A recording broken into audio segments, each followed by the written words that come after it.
সবাইকে নমস্কার। আজকের লাইভ শুরু করছি। আজকের লাইভের বিষয়বস্তু হচ্ছে ব্রেন অডিট। ব্রেন অডিট বলতে আমাদের মাথার মধ্যে যে অডিটটা চলে, অর্থাৎ ব্রেন অডিট কিন্তু সেই অডিট নয় যে আমাদের মাথার মধ্যে বিভিন্ন ধরনের অডিট চলছে। আমরা সারাটা দিন নিজেকে কিভাবে প্রেজেন্টেশন করছি সেটাকেই বলা হচ্ছে অডিট।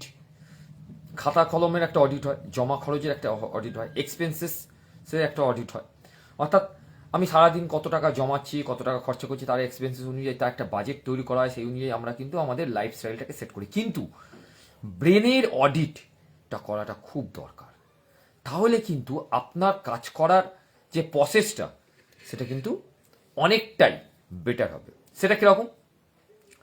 ব্রেন অডিটের তিনটে পর্যায়ে যদি আমরা দেখি, ধরুন আপনি স্যাড মানে হচ্ছে দুঃখিত, মানে দুঃখ হবার যে কারণগুলো সেটা মর্নিং, আফটারনুন, ইভিনিং, নাইট, এইভাবে যদি চারটে প্যাটার্নে সাজানো হয়। ধরুন আপনি সকালবেলা কোনো একটা কারণে দুঃখ পেয়েছেন, তাহলে আপনি 10-এ তাকে 10 দিচ্ছেন, এই যে দুঃখ পেয়েছেন।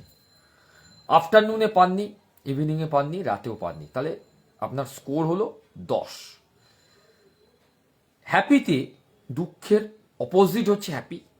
হ্যাপিতে আপনার মর্নিংয়ে হয়তো আপনি কোনো একটা কারণে কিছুটা খুশি হয়েছেন, তার জন্য আপনি 5 দিলেন। আফটারনুনে অ্যাভারেজ ওই 4-5, নাইটে আপনার অ্যাভারেজে 3-4। অর্থাৎ দেখা গেল স্যাডের পরিমাণ হ্যাপির থেকে বেটার। এইভাবে যদি আপনারা বলবেন কি সেই ব্রেন অডিটে কি থাকবে?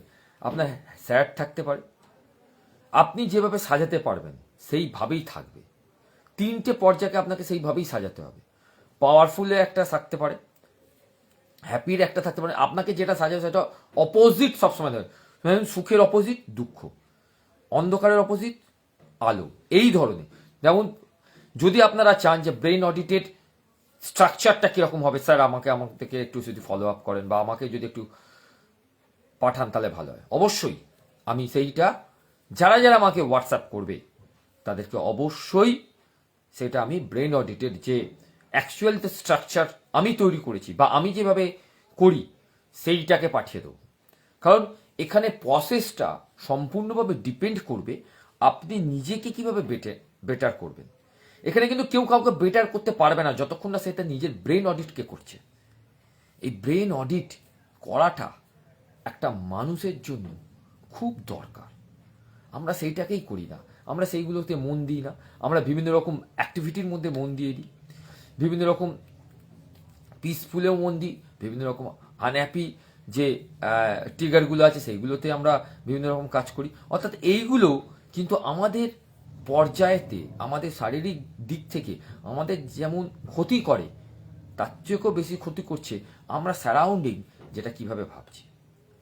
যেমন আমি এই কদিন মানে ডিসেম্বর আপ টু এখনো জানুয়ারি পর্যন্ত যা বাঁকুড়া কাজ করেছি বা যেভাবে এগিয়েছি, তাতে আমার ব্রেন অডিট অনেক বেটার দিকে চলে গেছে। আবার অনেকে আমাকে জিজ্ঞেস করছে, আচ্ছা তুমি যে এই যে কাজগুলো করছো এতে তোমার প্রফিটটা কি হচ্ছে? আমি তাকে বললাম যে এইটা প্রফিট হচ্ছে, এইটা ব্রেনের প্রফিট হচ্ছে। টাকা পয়সার প্রফিট তো ও তো হাতের ময়লা। আর সবচেয়ে বড় কথা, টাকা পয়সার প্রফিটে তো আমার ব্রেন অডিট হবে না। বলবে আমাকে আবার অনেকে জিজ্ঞেস করছে, এতে তো তোমার সময় নষ্ট হচ্ছে, এতে তুমি যাচ্ছ 3 ঘন্টা জার্নি হচ্ছে 6 ঘন্টার, এবং শরীরের তো একটা ধকল পড়ছে। আমি যে কে বলেছি শরীরের ধকল পড়ছে? আমি যে 3 ঘন্টা বাই ট্রেন যাওয়া আসা করছি, ওই 3 ঘন্টা তো আমি নিজের ব্রেনকে বিভিন্ন রকমভাবে অডিট করছি, বিভিন্ন রকমভাবে নিজেকে রিস্টার্ট করার জন্য বিভিন্ন রকম ওয়েগুলোকে তৈরি করছি। তাহলে সেই 3 ঘন্টাও তো আমার কাজে লাগছে। আমি যে যাত্রাটা করছি সেখানেও তো আমার কাজে লাগছে। সেটা তো আমার নিজের ওপর ডিপেন্ড করছে। আর তার সঙ্গে ওখানে গিয়ে যে নতুন একটা চ্যালেঞ্জ ক্রিয়েট করছি, নতুন একটা মানুষদের সঙ্গে দেখা করছি, নতুন কিছু ক্রিয়েট করছি, যেটা আমার পক্ষে একটা বিশেষভাবে নিজেকে জানার একটা তাগিদ তৈরি হচ্ছে। তখন সবাই বলছে, তারপরেই অনেকেই বলছে যে এতে সত্যিই তৈরি হয়। অবশ্যই, কারণ কালকেই আমি কেন জানা সম্ভব হয়, কারণ আপনি চিরাচরিত প্রথাতেই কাজ করে যাচ্ছেন। আপনি যদি চিরাচরিত প্রথাকে ভেঙে অন্যদিকে কাজ করতে যান তখন দেখবেন অনেক সমস্যা তৈরি হচ্ছে। এ বাবা, টাকা পয়সা কোথা দিয়ে আসবে?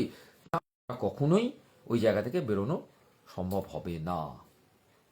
অর্থাৎ এইখান থেকে ব্রেন অডিটটা করা খুব খুব দরকার।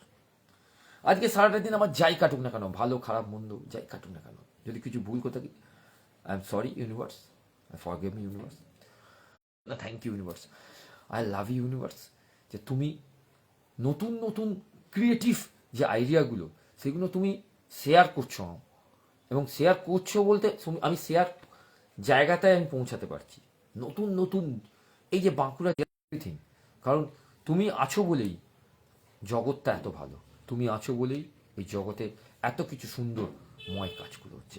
নেটওয়ার্কের সমস্যা হচ্ছে, তা সত্ত্বেও আমি বলে যাচ্ছি, এপিসোডগুলো ছোট ছোট হচ্ছে, তাতে সমস্যা নেই, কিন্তু চেষ্টা করব প্রতিদিন।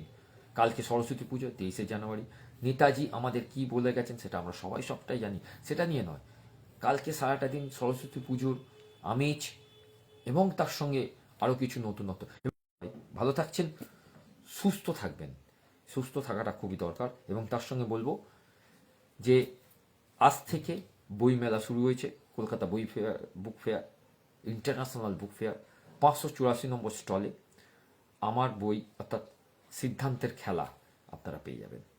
অবশ্যই চেষ্টা করবেন কিনতে, আর অবশ্যই রিভিউ দেবেন, একটা সেলফি, এবং আমি অবশ্যই আপনাদের রিভিউটা চাইব। যারা যারা বই কিনবেন তারা অবশ্যই আমাকে একটা বইয়ের দোকানে স্টল থেকেই ছবি তুলে আমাকে পাঠাবেন। কি কেন পাঠাবেন? একটু কৌতূহল থাক,